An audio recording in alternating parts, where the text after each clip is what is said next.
Michael Saylor prognostiziert einen riesigen Geldtsunami, der auf den Kryptomarkt und insbesondere Bitcoin zurollt, und hat Folgendes zu Bitcoin gesagt: Jeder braucht es und jeder profitiert davon, aber der wichtigste Punkt ist, alle profitieren von Bitcoin. Stell dir vor, die Bank, die du nicht ausstehen kannst, fängt an, Bitcoin zu verwahren. Das bedeutet nur, dass der Bitcoin, den du selbst sicherst, also den du gekauft hast und selbst verwahrst, auf einmal 10-mal so viel wert ist. Everyone needs it, everyone benefits from it, but the most important point is everyone benefits Bitcoin, right? When the bank that you hate starts to custody Bitcoin, well, that just means that the Bitcoin that you self-custody became worth 10 times as much. Michael Saylor sagt weiter, die ETFs, die 1% des Bitcoin-Angebotes aufgekauft haben, haben den Menschen, die nicht an ETFs glauben, 100-mal so viel Nutzen gebracht. Right? These ETFs that have bought up 1% of the supply of Bitcoin,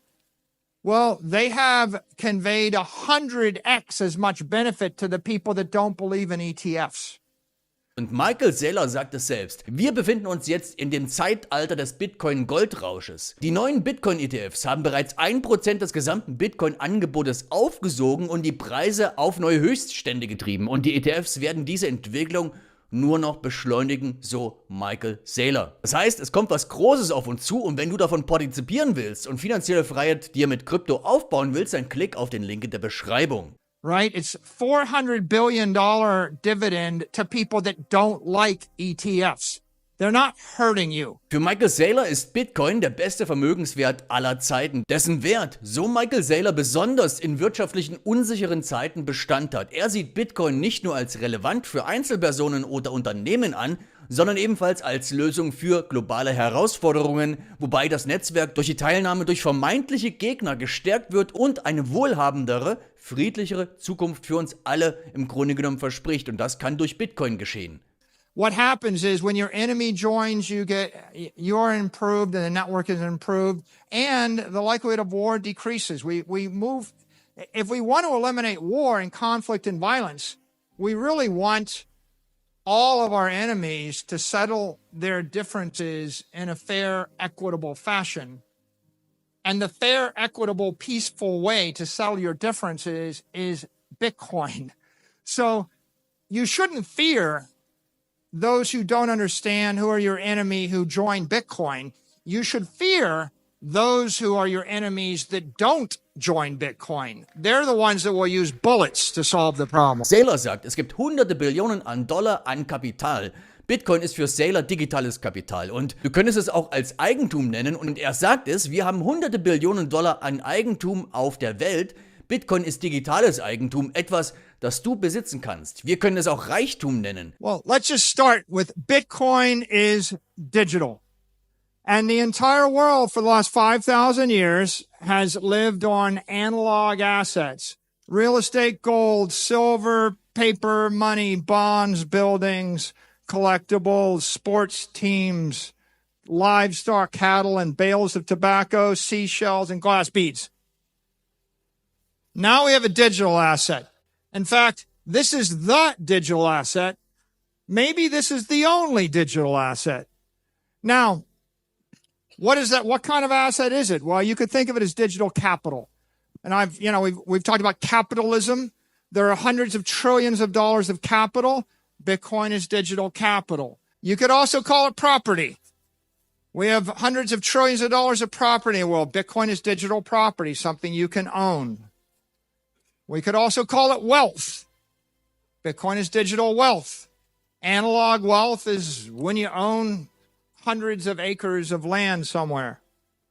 We can also call it digital money. Money, a medium of exchange, a store of value, a unit of account. But as you see, sometimes when people get wrapped, when they get focused on money, they immediately go to medium of exchange, and they immediately think about a currency, and they immediately get themselves wrapped around the axle in opposition to the peso or the dollar or the naira, and it becomes a very political discussion.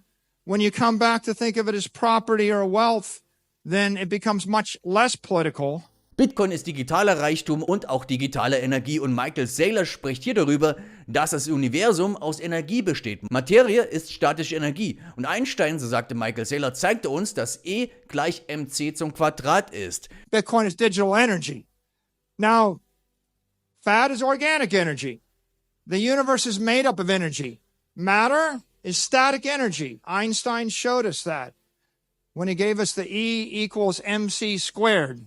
He said, matter is energy, energy is matter. Und Saylor geht noch einen Schritt weiter und sagt, dass es 8 Milliarden Menschen auf diesem Planeten gibt. Was werden Einzelpersonen zum Bitcoin-Netzwerk dann beitragen? Was denkst du dazu? Schreib mir dazu deine Meinung in die Kommentare. Und momentan gibt es hunderte Millionen Menschen, die auf die eine oder andere Weise an Bitcoin interessiert sind und natürlich auch investiert sind. Und das wird laut Michael Saylor zu Milliarden anwachsen und danach dann weiter wachsen. Unter anderem durch Investitionsunternehmen. Das sind Organisationen laut Michael Saylor, die in den ersten 15 Jahren der Existenz von Bitcoin kaum beteiligt waren. Investitionsunternehmen können Investmentfonds, Treuhandfonds, börsengehandelte Fonds, also ETFs, Hedgefonds und so weiter sein.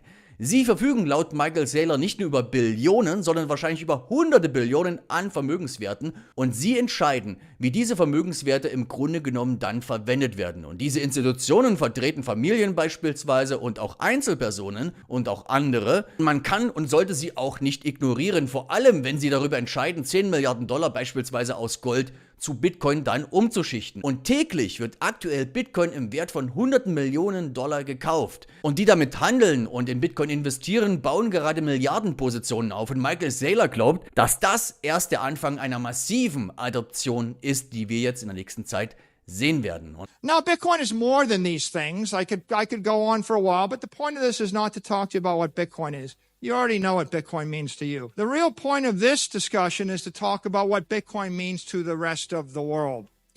Bitcoin's going to have many types of participants in the future. You know, one set of participants, one set of people that are going to be plugged into the Bitcoin network are clearly individuals. There are 8 billion individuals on the planet. What are individuals going to contribute to the Bitcoin network? Right? The individuals bring creativity, they bring clarity, they bring conviction, they bring capability, they bring the conscience to the world. And of course, they are going to hodl. They're going to hold Bitcoin for life, right? Now, how many? Lots, right? Right now, there are hundreds of millions of individuals that have an interest in Bitcoin one way, shape, or the other. It's going to be billions. It's going to continue to grow. And a lot of times, a lot of our education is really focused on the individual. But I think that we can't stop with the individual because these individuals form groups, families, corporations, governments. They perform nonprofits. They form clubs, churches. There are a lot of ways that individual creativity and aspiration manifest itself. And of course, one of my favorites is families. There's a billion families, about a billion families. And why do families matter? They're the future of humanity. That's why they matter, right? Families bring the compassion. They bring the community. They bring continuity. They bring joy. They bring hope. And a family is just a much more powerful unit than just an individual. Families will hodl. And we're starting to think about families now and how they join the network. But there's a third organization, third type of group, an investment company. This is a set of organizations have not been involved in Bitcoin much for the first 15 years of its existence. But investment companies can be they can be mutual funds, they can be trust funds, they can be exchange traded funds, these ETFs, they can be hedge funds. And they have not trillions, but probably $100 trillion worth of assets floating out there. And they get to decide how those assets will be disposed of and how they'll be situated. And they are actually acting on behalf of families and on behalf of individuals. On one hand, you can't write them off when they can decide to reallocate $10 billion from gold to Bitcoin on behalf of 18 million retirees that used to work for the Postal Service, right? And when they make that decision, they're making that decision that impacts families and impacts individuals, but they're also making the decision as a fiduciary. And the last 36 days have been an illustration of how important these kind of companies are, because every day in the market, they're buying hundreds of millions of dollars of Bitcoin. They're trading it and they're building up billion-dollar positions.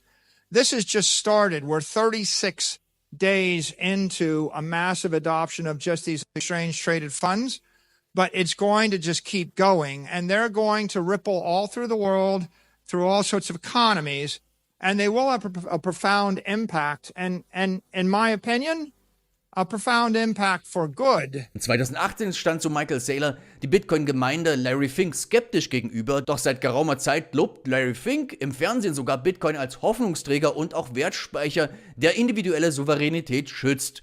Und dies verdeutlicht, dass die scheinbaren Gegner von Bitcoin laut Michael Saylor eigentlich potenzielle Befürworter sind. It used to be, if you go back to 2018 in the Bitcoin community, if you said the word, you said Larry Fink, they would say, oh, Larry Fink doesn't like us. And in the year 2024, Larry Fink goes on television and speaks to leaders in the world and says Bitcoin is a store of value. It protects the sovereignty of the individual. It allows you to achieve your hopes. It is hope. Larry Fink has said Bitcoin is hope. Die Frage hierbei ist, ob Larry Fink von BlackRock wirklich ein Befürworter von Bitcoin ist oder ob er vielleicht nicht andere Motive hat. Denn hat Larry Fink jemals was für die einfachen Menschen getan? Wohl eher nicht. Das heißt, ich bleibe in Bezug zu Larry Fink skeptisch, und auch wenn ich verstehe, was für ein riesiges Potenzial hier gerade vorherrscht und was auf uns zukommt, und Michael Saylor geht sogar so weit zu sagen, dass in der Zukunft Bitcoin überall integriert sein wird. Gab es da nicht mal das Video eines Zukunftsreisenden, also mit dieser irren Theorie, der hat gesagt, dass Bitcoin so stark ansteigen wird, dass all das Geld der Welt dort dann reinfließen wird. Was denkst du dazu? Schreib mir deine Meinung in die Kommentare. Und Michael Saylor hat eine sehr aufschlussreiche Perspektive in Bezug zu Bitcoin. Und vieles ergibt im Grunde genommen Sinn. Er zeichnet das Bild eines Goldrausches, den wir jetzt gerade erleben, bei dem im Grunde genommen eine kleine Investition von Geld in Bitcoin zu erheblichen Gewinnen führen kann. Und Saylors Botschaft ist klar: Bitcoin ist nicht nur ein Vermögenswert, sondern eine Notwendigkeit für das Überleben, insbesondere in der aktuellen Zeit. Und Saylor glaubt ebenfalls, dass von Bitcoin eine transformative Kraft ausgeht, die sogar die unwahrscheinlichsten Verbündeten vereinen und den Weg für eine wohlhabendere Zukunft ebnen kann. Und genau das ist das Ziel, nämlich Freiheit, frei zu sein und finanzielle Freiheit mit Krypto dir aufzubauen. Und wenn du dich dafür interessierst, wenn du wissen willst, in welche Kryptowährungen ich investiere und auch an Krypto-Vorverkäufen teilnehmen willst, die teilweise 10, 20, 50, 100x machen, dann klick auf den Link in der Beschreibung. Ich wünsche dir einen schönen Tag.